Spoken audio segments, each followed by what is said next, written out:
All right, good morning, everybody. Thank you so much for joining on today for our last leadership development session of the semester. It's the end of the semester, y'all.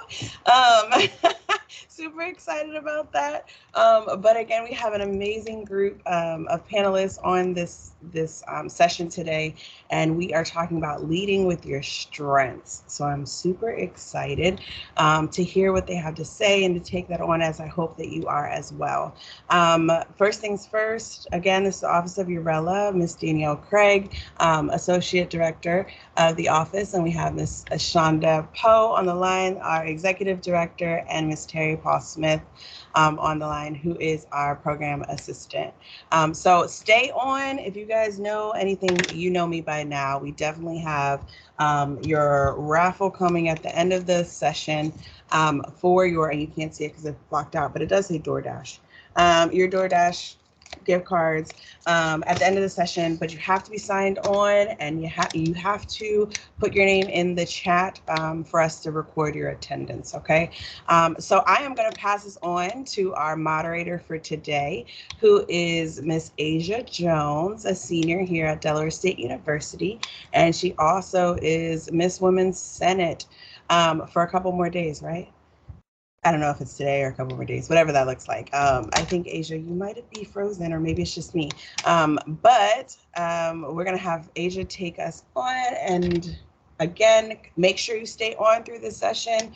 For those of you who are signed in, we will have you a raffle for attendance at the end of this session. So thank you to our guests for joining us. And Asia, I pass it on to you. Okay. Good morning, everyone. I just want to make sure you guys can hear and see me okay. Everybody can hear and see me okay. Yes, we're good to So, go. like Miss Craig said, my name is Asia Jones. I'm a senior here at Delaware State University. I serve as Miss Women's Senate for the academic year all the way until May 1st. So I have a couple more weeks until my reign is over. And I also work as a student worker in the Office of URELAH. So I'm happy to be here today as a moderator for this panel. And I just want to take the time to have our lovely panelists introduce themselves. You guys can go whatever order you'd like.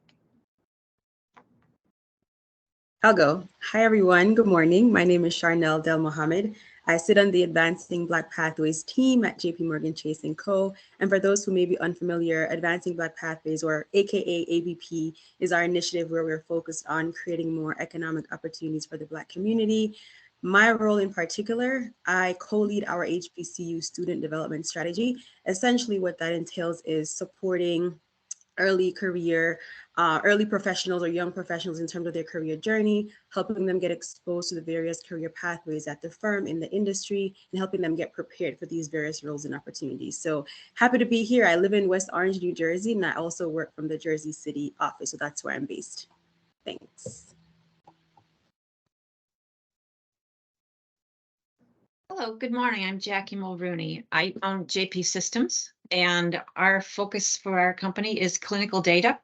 I just found out yesterday that we opened up a new data feed from hospitals in Ethiopia to report low birth weight infants to a global registry for helping hospitals treat infants at risk. So we're very excited about that. We do this with standardized data exchange. So thank you.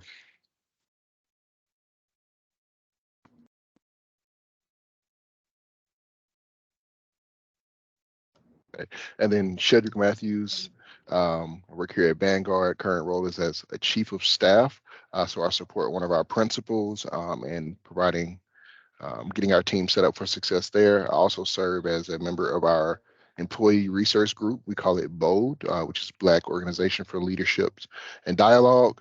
I serve as a leadership team member there. We focus on retention and attraction in some regards of our Black and African American crew. So yeah. Okay, thank you so much for that. As you guys all have amazing careers and you guys have learned yourselves as leaders, I just want to ask you a few questions and you guys can, bounce off of each other in dialogue and just, have a helpful conversation to help people understand how to lead with their strengths. So the first question I'm going to ask you today is, what life experience has most shaped who you are?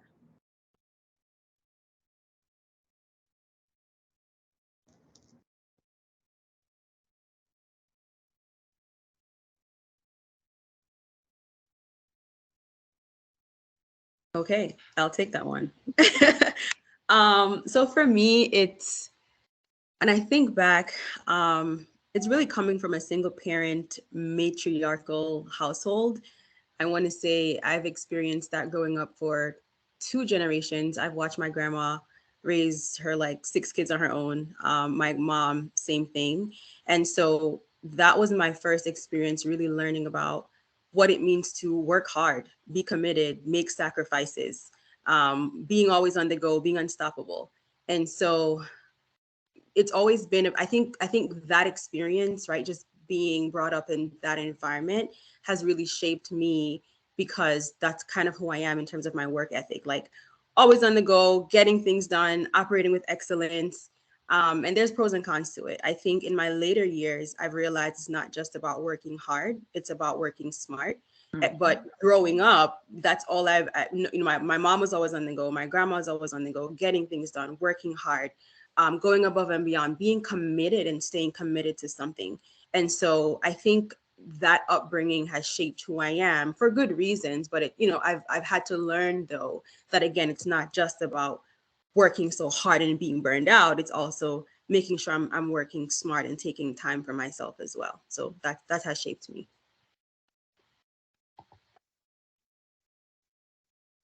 Mr. Mathews, do you have anything you would like to add? Yeah, I would say one of the biggest things for me has been partly how my parents shaped me. So both of my parents were educators. Dad was a coach and teacher, mom taught, and then moved into administration for years. But I think, as I think back about it now, they were very intentional about, one, making sure I got an education. So I went to Alabama State University and got a degree there, and then went to a couple other schools post first college degree. But I think the foundation that they always kept me in something sports or something creative, has led me to being like where I am today, and I think has shaped what I plan to do in my future kids, God willing's life, and things of that nature. So I think just the foundation that my parents laid for me, being role model citizens themselves, has kind of shaped my view of the world, and hopefully I can pass it along as well. That's amazing. Ms. Mulrooney, do you have anything? Yes. I think my parents did not finish college. They attended college, but they did not finish. And when I went to college, I did not have a lot of money. In fact, I had $10 for groceries every week. And I still remember struggling to get those groceries. And I didn't like that. I still have trouble spending money on groceries. But I decided to take control of my financial future. And I decided to start my own IT company. And we celebrate 40 years in business this year. So I'm very goal oriented. I'm like Sharnell, I'm just, the type A, go get it type of person. So I can really relate to her. And I just have always been focused on where I'm going and how to develop a vision for that. That is amazing. So that actually helps lead into my next question. As a business owner, you had to kind of identify a lot of things within yourself to move forward. So how were you able to identify your strengths? I can jump in again if that's all right. I think strengths are your gifts. It's what comes easily. If you are enjoying your work, you're operating in a gift, and it's a pleasure to work. So when you're working and it's not all uphill, and it's just like, oh gosh, I just got this done. It's like that. You have to look again at that. What is your giftedness that's underlying that? Why was that easy for you? And on the other hand, if you're asked to do a different type of task and it just doesn't come easily and you don't know where to get started, you're slipping gears, that's not a strength. So I was a natural born teacher. I am not a natural born salesperson or a manager. I had to learn those skills. So if it has a learning curve and it's tough, it's not a strength. I love what you said about the strength is more of a gift. That's what I always say too. And funny enough, I never knew what my strengths were. So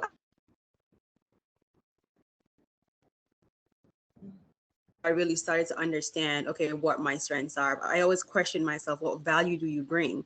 And I want to say in year 6, I was able to, okay, say these are my strengths. And how I was able to identify that was really being intentional about, asking people, like, what are your thoughts? Like asking my colleagues, the people I work with day in, day out, they see me on my good days, my bad days, asking them for the candid and open feedback in terms of, what am I good at? What do you think I need to improve on? Where do you think my strengths lie? That's one, getting feedback from the people I work with and my colleagues, my family, my friends, but also the people who I've also impacted, because the work that I do, it's particularly impacting a lot of people, students, professors, faculty, etc. And so when I look back at my accomplishments and I look at what the impact that I've been able to make, to your point, Jackie, it's your gift. And I realized that when I'm having these one-on-one coaching conversation with students, advising them, providing, insight into career advice, etc., I realized that I find so much joy in that. And I just do it without expecting anything back. But then I get the feedback from these students that, oh my goodness, like, you spoke so much life into me without that's not even my intention, but it just so happened. And I realized that, oh my gosh, like, I didn't realize it was a strength that I had. And so for me, it's really getting the feedback from my colleagues and also the people I'm working, with day in, day out, including the people I'm impacting. I want to hear from them. What do they think I'm doing well? Because that really helps to know if I'm hitting the bullseye, or, if I'm on target, or if I'm not.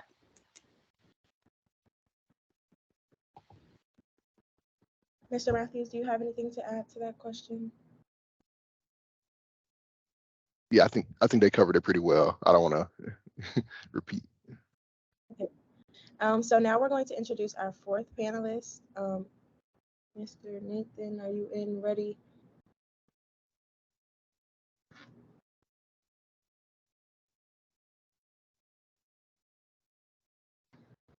No? I know he was having issues with audio. I'm hoping he joins. He's my colleague. We work together at JPMC. Hopefully he's able to join. Right. In a few. While we're trying to figure out the audio, we're going to move on to the next question. And once he comes in, once we get him set with the audio, he will introduce himself to everyone. And we'll get his input as well on a few things. So the next question I have for you guys is, what do you do when your strengths are not being recognized? You guys all work for what to me are big name companies. So, there may have been a time where you may not have been as, as recognized as you may felt you should have been adequately recognized. So what do you do when things like that happen? Or what do you tell somebody how to react, going into the workplace, especially us being young professionals?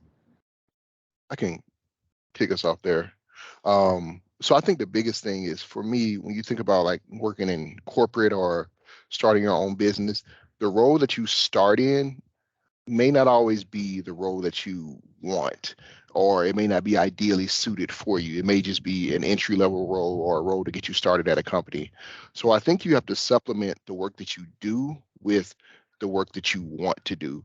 And sometimes that looks like, hey, volunteer opportunities. Does it look like getting involved in an employee resource group if that's available at your job, or some other things in the community that you can continue to find passion in while you're working to include those in your current day job or whatever that may be.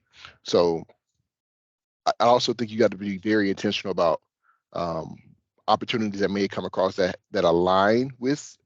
So while you're working to get into a role that you would like, there may be an opportunity to work on a different project or a different initiative that may highlight your strengths. You have to be willing to raise your hand and speak up for yourself to try to get some responsibility in those types of projects or initiatives.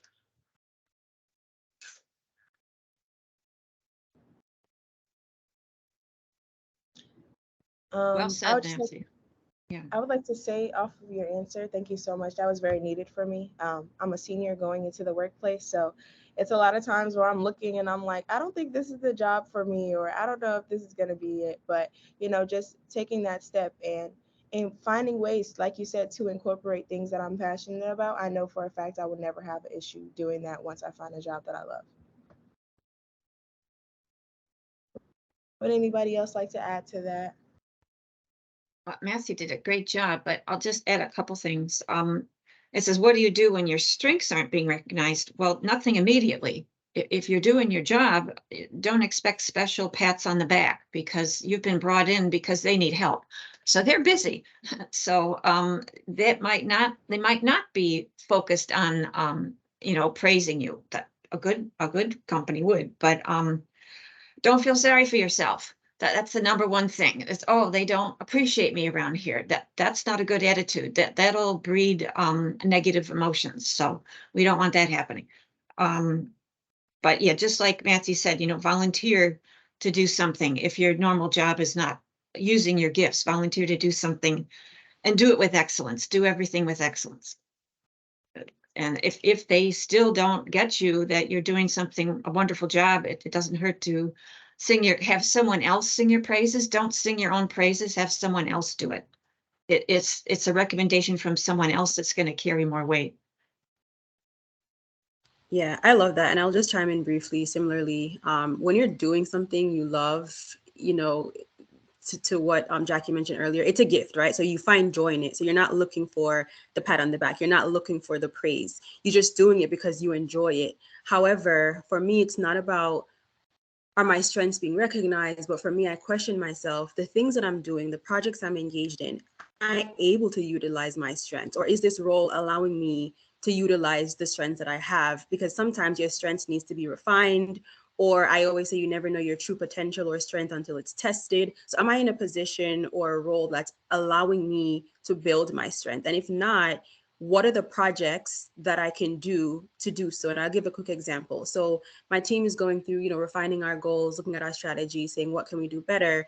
And they've asked, who wants to do this gap analysis? And I've raised my hand to say, oh my gosh, like I love looking at processes. I love looking at how do we make something better? And to Jackie's point, how do we, operate with excellence? I love doing stuff like that. And so when the opportunity presented itself, I mean, they may or may not know that that's my strength, but I said, hey, I know that's my strength. So can I be on this project? And so to the point of, that Shederick made earlier, volunteering. So I think me volunteering myself to say, all right, that's something I know I'm good at. An opportunity presented itself. Let me go seek it out so that my strength, I can build on my strength, and then eventually it will be recognized, right, if I do a good job. But seeking out opportunities to really build the strength, even if it's not currently being recognized, is a good one. You made a great point that leads me to my next question. You were able to tie in something that you knew you were strong in and tie it into, your everyday and be able to attach it to a project that you were passionate about. So how do the other panelists, how do you tie in your strengths to your role in the workplace? Yeah. So for me, I think it's about being curious. Like you have to have your eyes open. You have to be talking to people to kind of see different opportunities that come across. You can't always just have your head down in the role that you're in. While it's very important to perform in the role, and I think that's like the baseline ask. So let me kind of be clear there. You have to do your job because you gotta kind of do the baseline requirements. But outside of that, looking for opportunities, like I said, raise your hand when you see things that may align to your strengths, and being curious. So that's reading emails, looking for different opportunities to go learn about a different group that you all may have, internal networking events, anything that your company may offer are good opportunities for you to kind of continue to see what's going on and continue to try to find alignments for you to highlight your strengths. That's great. Ms. Mulrooney, do you have anything you'd like to add on how to tie in your strengths? I just put something in the chat box. I have a little different perspective being the owner of a company because I decide who I want to hire, who I want to let go. I look at my strengths and I hire around them. There are no perfect CEOs. There are no perfect vice presidents. You start with one person and figure out their strengths. You hire people that don't have those strengths, that have other strengths. So we're looking to build a team of joint strengths and a variety of strengths to get whatever it takes to get the job done, be it marketing, finance, admin, whatever. So, but for someone just coming out of college, I put a link to a career test in there, and it's 15-minute test. It'll help you figure out what your strengths are and what type of careers match up to those. But basically, paddle your own canoe. Don't let other people make decisions for you. Be proactive in your career. And again, you might need to take a job that's not your favorite to get into the company you want to be in.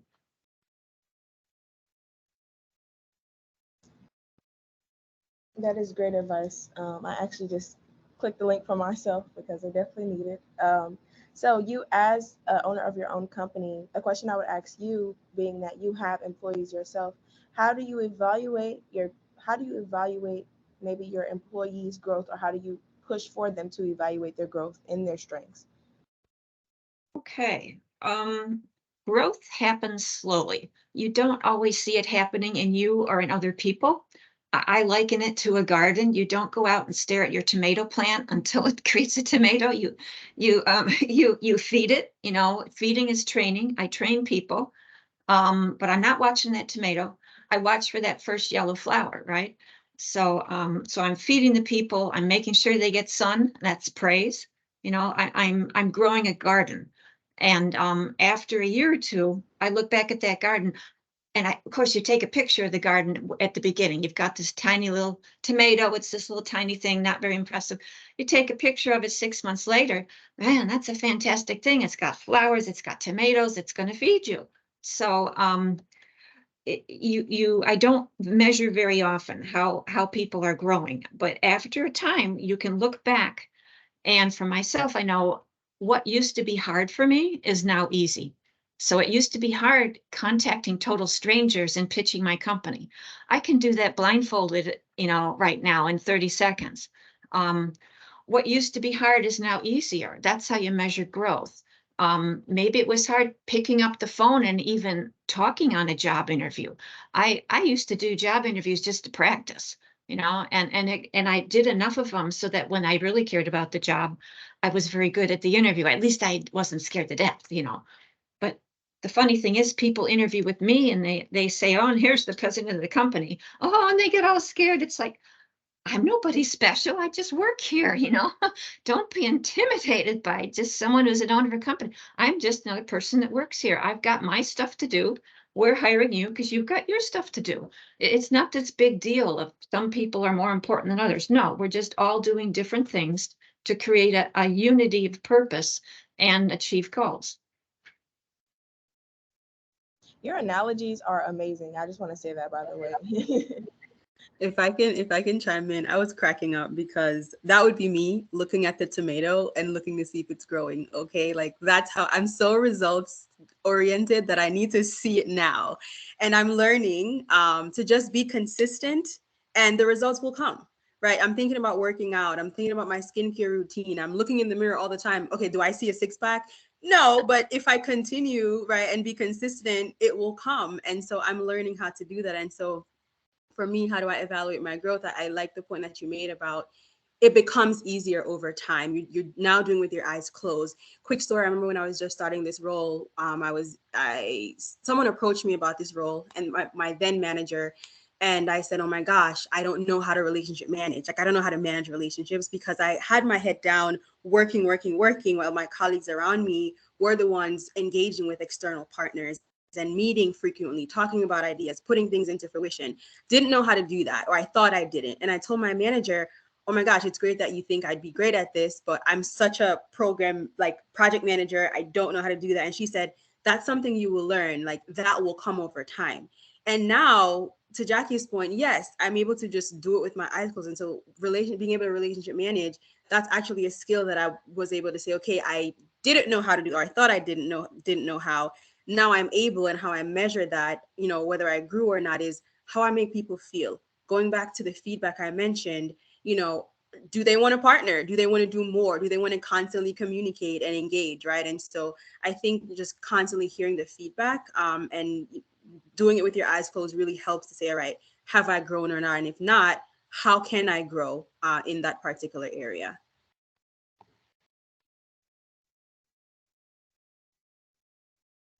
I think something that both of them said, and I'll expound on a little bit, is really just the consistency that it takes to continue to grow.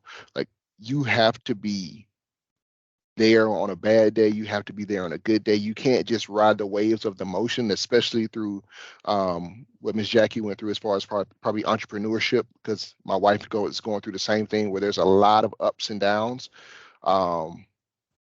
And the thing is, you just have to get back up and try again and continue to continue to log in, continue to make that cold call, continue to send the emails, whatever it is in the process, that you have to trust that the work that you're doing is going to bear fruit. To run on the tomato analogy, like, you have to be consistent with the fact that, hey, these efforts, these small steps that I'm making day in and day out will then lead me to the garden that I was hoping to have.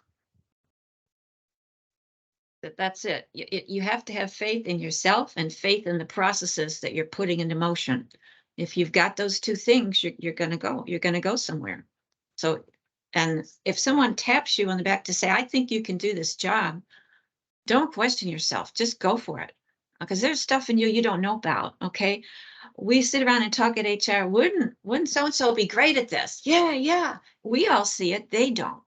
So, take a chance. If you don't do well, go on to something else. But yeah, you've got talent in you that you don't see. And then if you'll figure it out when it's in front of your nose. You'll figure it out. Have faith in yourself. That is some great advice. Y'all are kind of helping me out because I've been in a little rut lately about going into the workplace post college, and especially the showing up part. There's somebody in this chat that will say they've told me that a million times within the past year, but I'm not gonna go too far into that one. But just showing up and continuing to do what you have to do, even on your bad days, is something that I'm learning to deal with, because as a college student, I feel like I have more bad days than anything.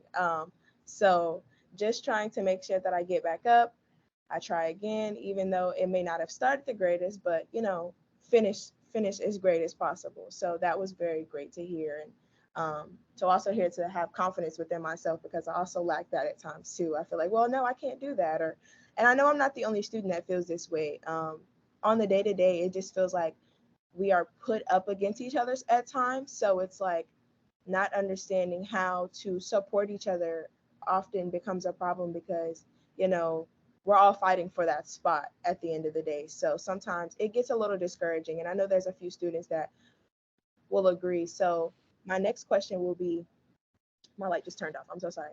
My next question will be, what are the best ways that leaders can support other leaders?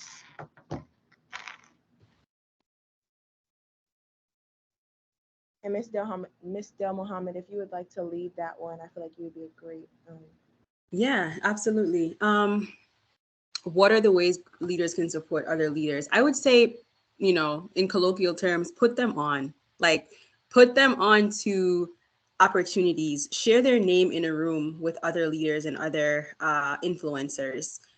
If there are developmental training and opportunities to get better as a leader, whether it's a speaking opportunity or a workshop or something, share that information. There's always room at the table for more speakers, more facilitators, more, other leaders. And so sharing information really helps to show selflessness and help build other individuals, because you may not know.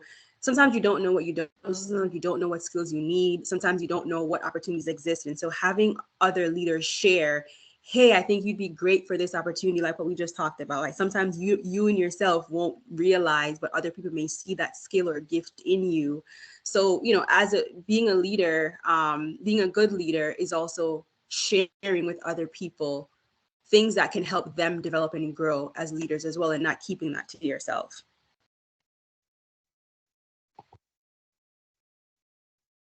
There's an ancient Middle Eastern saying that says, a wise man sharpens his wits on the wits of other wise men. So you have to have a group of people that you can talk to that maybe aren't in your work situation, and just to maybe run a difficult situation by them. But get wisdom and pass it on. And that's, wisdom about whatever's in front of you. That's what helps. I think that's what I focus on is wisdom. Wisdom and faith. I mean, this don't sound like business terms, right? But this is life. This is your career. This is the orchard that you're growing. Yeah, I definitely agree there. Also will add that a couple things. I think providing access to your network is one of the biggest things. So being a resource for people, being like Sharnell said, helping people out, and like genuinely helping people out for the purpose of helping them, not for getting something in return. Something in return will eventually come the more people you help. It's just kind of how the law of attraction works. But also, I think one of the things that good leaders have done for me is they ask me questions as opposed to giving me answers. Instead of me trying to figure things out for me, they'll just ask a question and have me think out loud to them and walk me through, hey, what I may be thinking or a decision I'm about to make. And by the end of the conversation, I've walked myself into the answer that I'm comfortable with. And I think that's, as a leader, you have to be comfortable with your decision. I'm okay with falling on my own sword and taking a loss that way. I am not okay with you doing somewhat what somebody else told me to do and then failing that way. I feel terrible about that. So I can fail easier on my own volition, if you will, than as opposed to taking advice and then just running with it and it being terrible advice. So you got to be comfortable with like making your own decision. I think having conversations with other leaders, helping you walk through the thought process can be helpful. And just for the students in here, Mr. Mathews made a point on connecting with people and having people ask you questions, but you want to make sure these are the right people. So, connect with mentors. There are people out there that want to help you. I know I have about 6 different mentors, but they all serve a different purpose in my life. So no matter how many, big or small, they will all contribute to you as a successful adult, young professional, leader, anything that is necessary to you for you to succeed.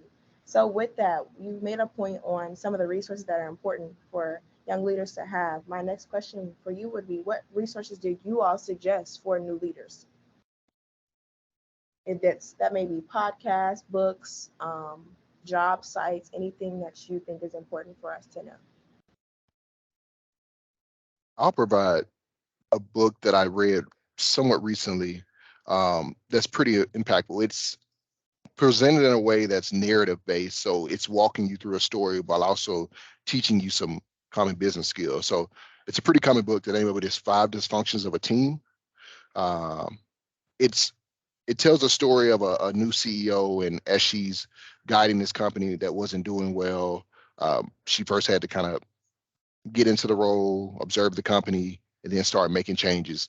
Throughout the changes that she made, she ran into some roadblocks of different personality types, negative culture, things like that, all of the things that she had to fix, the 5 dysfunctions of a team. But throughout that, she was able to build a successful team. It's by Patrick Lencioni, so I'll put it in the chat if you all want to get that.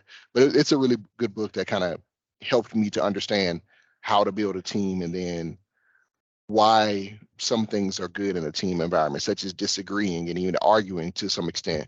But the book kind of goes into a little bit more details about it. There's a book I want to read. I haven't read it yet, but I heard it's good. It's by John C. Maxwell. It's The Self-Aware Leader. Play to your strengths, unleash your team. And if you know John C. Maxwell, he writes a lot of books on leadership. I've been reading his books since high school, being in student government. But as the topic, alludes to, it's being self-aware as a leader. A lot of times we may not be aware of how we are leading because we may think leading people is just, giving and being the boss all the time, not necessarily. And so being able to be self-aware, in terms of our leadership strengths, our opportunities, our weaknesses, that's also key as we develop as individuals. What are the areas we need to work on?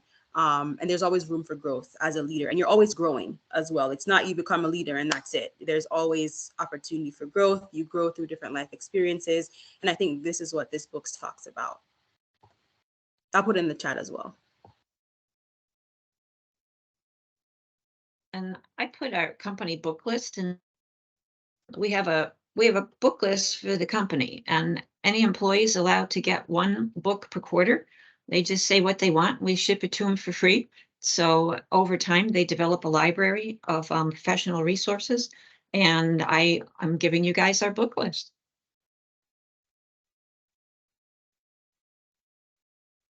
That is amazing. I will be investing in every resource that you guys talked about because I know I need it for myself. That book list is hefty and amazing. I just took a glance at it. So I just want to open the floor up for a few moments to see if any students in the chat have any questions. If you aren't comfortable speaking, you can put them in the chat. I'll give us a few seconds to see if we have anyone that wants to ask any questions.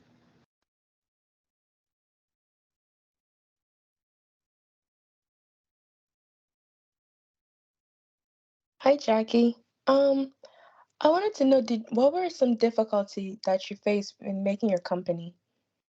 Oh, the hardest one, I started in 1983, and there weren't that many women that owned computer consulting companies in 1983, even in Washington, D.C. And I was told I couldn't do it. I would never be anything. And so I just ignored those people, because I knew where I was going. But I worked with a lot of men that were, 40, 50 years old, and I was 21. So I looked like their daughter to them. I didn't look like anybody that knew anything about computers, even though I had a degree in computer science, and I'd already had a year full-time experience by the time I got out of college. So I just had to not pay attention to what other people's opinions were of me. And I just had my goal and my target, and I knew I was trained properly, and I make sure I matched the job to my skill set. I just, went for my goals. Didn't listen to the criticism, didn't listen to the people who didn't know who I was.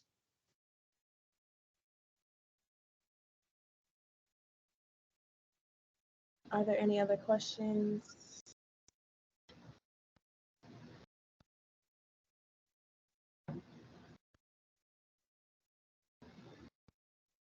I see a hand raised. You can go ahead and unmute yourself if you'd like.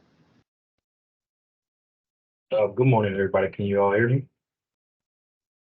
All right, question. How do you all invest in potential hardworking talent? And how do you spot it as well? That's kind of a simple question, but it could also be complex as well. I didn't quite catch all of it. How do we invest in what talent? I'm sorry, how do you invest in your teammates, like your employees? And also, how do you spot like potential talent of professional growth? Okay, kind of set up. Yeah, talent is not always on a resume. One of the worst resumes I ever got was a manager I hired recently, and he's turning out to be one of the most fantastic managers I have. He just works really, really hard. So you can't always spot talent ahead of time. But how do we invest? We have a professional development program, and we have sessions much like this one, where we get together and talk about a particular topic that people are struggling with. And we record those and make them available. So it's just sort of, we sit around a kitchen table and we just have a discussion like we're at home sitting around a kitchen table talking. Nobody's more important than anybody else. Just, this is what I found, this is what I learned. And these kind of sessions, I think, help people, because one person might have one thing that I need to hear that day, and that unlocks some stuff. So it doesn't matter who you are. We all contribute to helping each other along.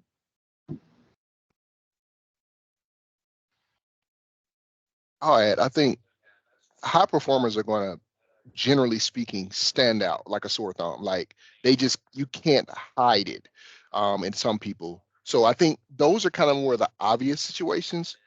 But I would there's sometimes you might have to take a chance on somebody on your team, or you may see something in them. And as a good leader, an opportunity there may be to sit and nurture them, bring them into different opportunities that they may not feel aligns perfectly with them, but you may see them as a good fit for, or that they can be kind of developed into a role.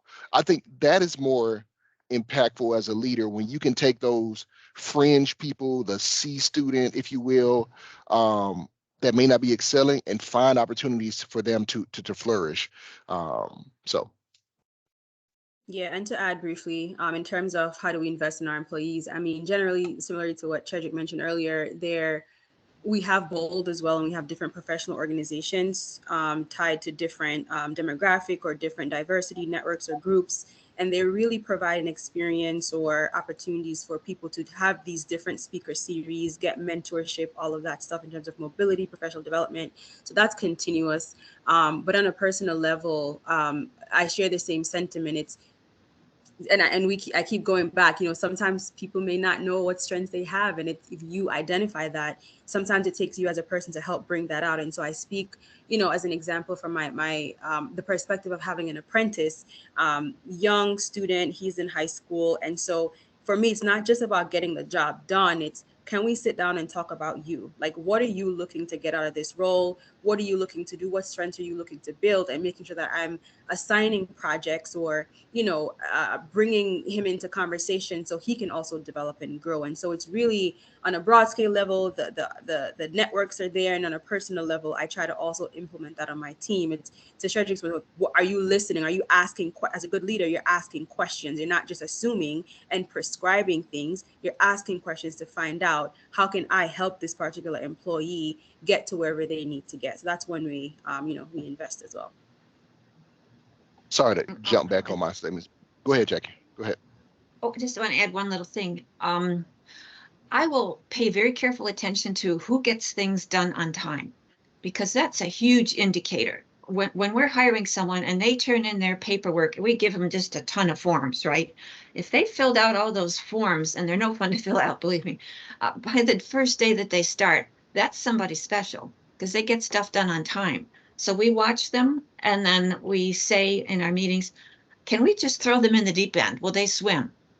And we all look at each other. Yeah, they're going to swim in the deep end, or no, that we shouldn't throw them in the deep end, meaning a task that really is beyond their normal job duties. And we give them something really hard to do, and just see how they handle it. Did they say, oh, no, I can't get this done? Did they not do it at all? Did they make a real effort? So we test them.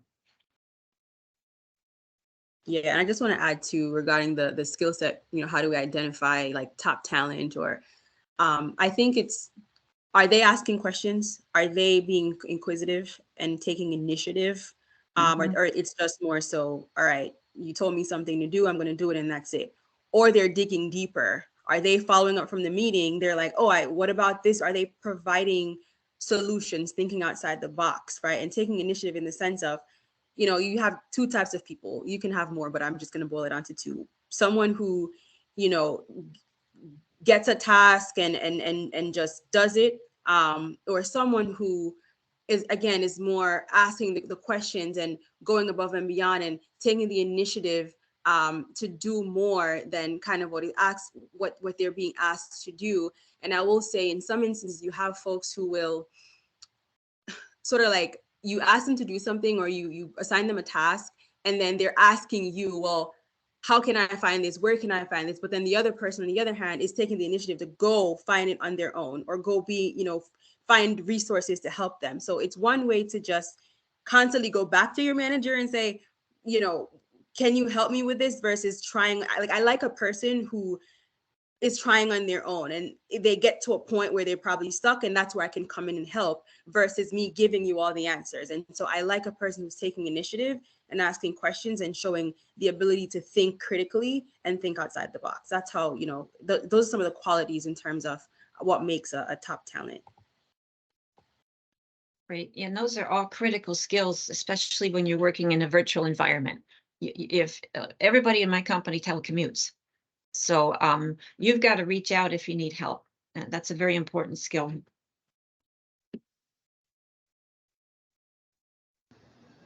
Okay, so we have one more question from the students in the chat box. The question is, we're prone to making mistakes in the business world. How do we get past our mistakes and regain confidence? That's a great question, by the way. Okay, I think this one's from Maya. Love the question there. I would say Me too. I'm prone to making mistakes. We are all human. Don't like take it personally, if you will, if you mess up. I would say, depending on the level of mistake, you want to apologize if there's anything like feelings you hurt or somebody you did wrong in that regard. But as far as like business results, like mistakes will happen. You'll make the wrong choice. You'll choose the wrong initiative. You'll, green light the wrong project. Your job is to like learn from it, fail, like identify what was the mistake in the process. Like if you could do it again, what would you have done differently?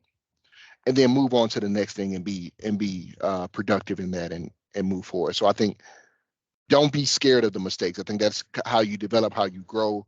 And just use the learnings from it.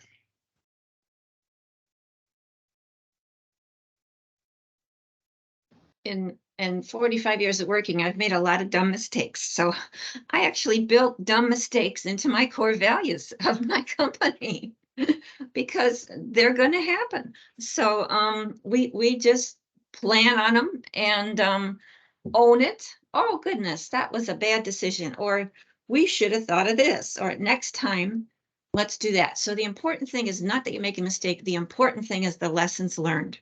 Oh, I did this. Should have done that. Let's record it under lessons learned. And at the end of each fiscal year, end of each year, we have a lessons learned meeting. And then we draw out that stuff. So we don't catalog them and blame people, but I just built that into the company culture that that it's okay to do something like that. So All of the above. Own it, fix it, and move on. Do not sit there and wallow in your thoughts. It will eat you alive. Own it, fix it, move on.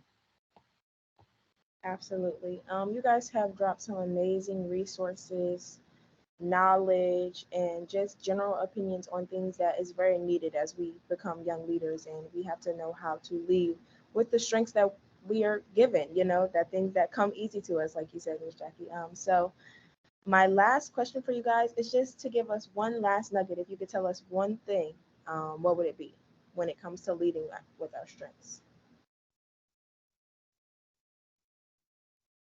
You can go in any order. I see you all are thinking, so I'm not going to rush you too much. I would say this may not tie directly to leading with your strength. I think this ties to a little bit more of the person that you are. You have to know what your brand is and be intentional about protecting that and be intentional about developing that. I think building your brand is one of the biggest things that has helped me in my career, basically building out who you are. Some of it may align to like your core values and how you present yourself, but be intentional about how you want to present yourself and what you want to be known for, because it will carry through to you. And my personal life is the same brand that I bring in some respects to my corporate life or to my work life. Like my core of my person is the same. So I think that brand that you build, basically your core values and what matters to you, is very important. So I'd say stay humble, keep learning, no matter what age you are. I'm here in this session and I'm getting things out of it, and keep learning. Because this is not a process that stops. Keep an open mind too. Keep an open mind. All of the above, and I'll say two things. One, something I had to come to terms with: being a leader doesn't necessarily mean you're in a high position, doesn't necessarily mean you're a manager. Being a leader simply means you're in a position of influence, whether you are influencing strategy, a process, a rule, an outcome, whatever if you're influencing an outcome, you are a leader. If you're influencing people, you are a leader. And so never think about how big or small or looking at a particular title to define what a leader is. So that's one. The other thing is take risks. I think I'm learning how to take more risks in terms of my professional career, the things that I'm fearful of.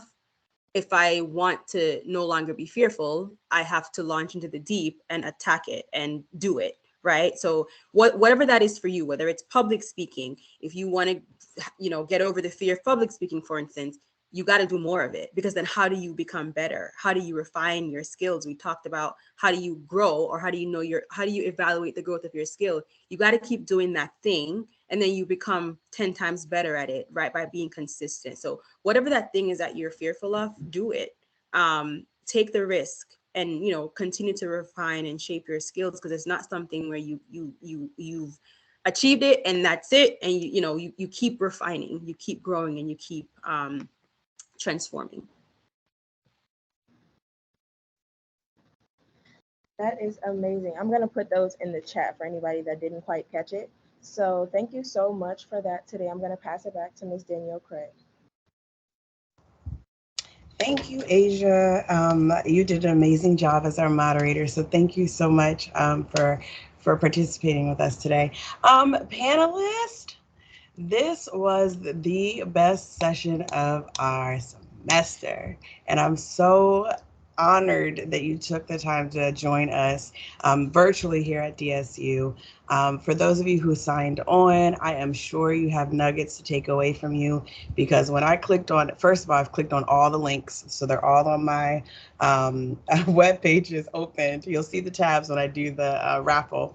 And the book list that Jackie has shared with us from her company, I cannot wait to dig in. I'm saving the link because I know I can't get through it all today. But the fact how it's, what's the word I want to use? Sectioned out in regards to professional development and finances, organization, skill building. You guys, don't take it lightly that you were able to get this resource today. And I'm excited that you get to see what you can get from these leadership development sessions. I'm not sure how I crossed everybody on this line as a panelist, or how they got the opportunity to come. I know most, but when you volunteer to be a part of something, and when you show up for something, there are tangible things that you can take away, as our panelists have said, that can propel you from one place to another. So always take advantage of those resources that are being brought to you, not only here on campus and through our office at the Office of URELAH, but when you hear of JP Systems having sessions, when you hear of Vanguard having sessions, when you hear of JP Morgan having sessions, understand that this is where you get to be and learn how to stand out from the crowd and be the superstar that you're meant to be. So thank you, panelists, so much for joining us today. And for our students on the line, thank you for signing on. I know we had a lot of conflicting things going on, but I am honored that you decided to join us today for this leadership development session, the last one of the semester. And as I do what I always do, I'm going to share my screen, because we have 2, and maybe I'll do 3. It was a good session. We have 3 gift cards to award to our attendees today. I know that we have some DSU faculty and staff on the line. Thank you for joining us. Thank you for being a part. Thank you for giving to the conversation. We appreciate you. And so you're entered in as well. All right. And if you found yourself putting things in the chat or speaking up, your name's entered twice. Yeah, that's how it goes with me. If you show initiative, if you get involved, you are definitely entered into this session. Sorry, that was my phone. I think it's, oh, Jesus, sorry. Okay, there we go. So we are gonna pull 3 names, and here we go. Once we pull those names, you guys can stop by the office today until about 4 o'clock. I'll be here to pick it up, or you can email me your address if you are away. So Grace Aliu, hopefully that's pronounced right. If not, I apologize. You are a winner. 2 more, and then I will have Mrs. Poe give our last words. Again, thank you so much again. Demetra Hardy, you're a winner. And one more.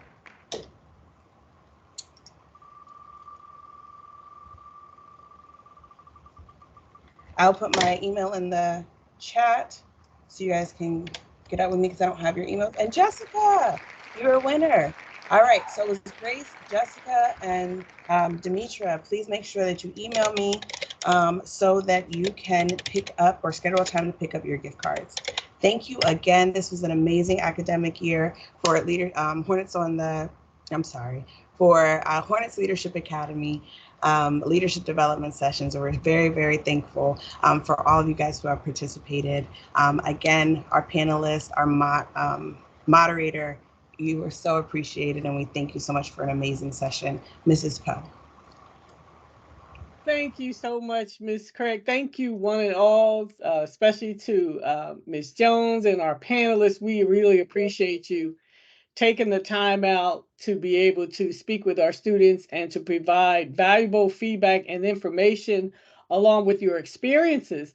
And so this is extremely important for our scholars as some are getting ready to graduate probably in less than a month. And so this is exciting times. And even for those who just came into the university, it's extremely important to understand and to learn this. And so again, we say thank you for taking out your time to speak with us, to spend an hour with us, and we really, truly appreciate you all so much. To our DSU scholars, thank you so much. We're so glad you joined us. To our DSU faculty and staff who are here, kudos to you. We appreciate you. Listen, everybody have a great holiday weekend break. Come back refreshed and know that every day we have brand new mercies. Take care, everyone, and have a great day. And again, welcome to the Hornet Nation.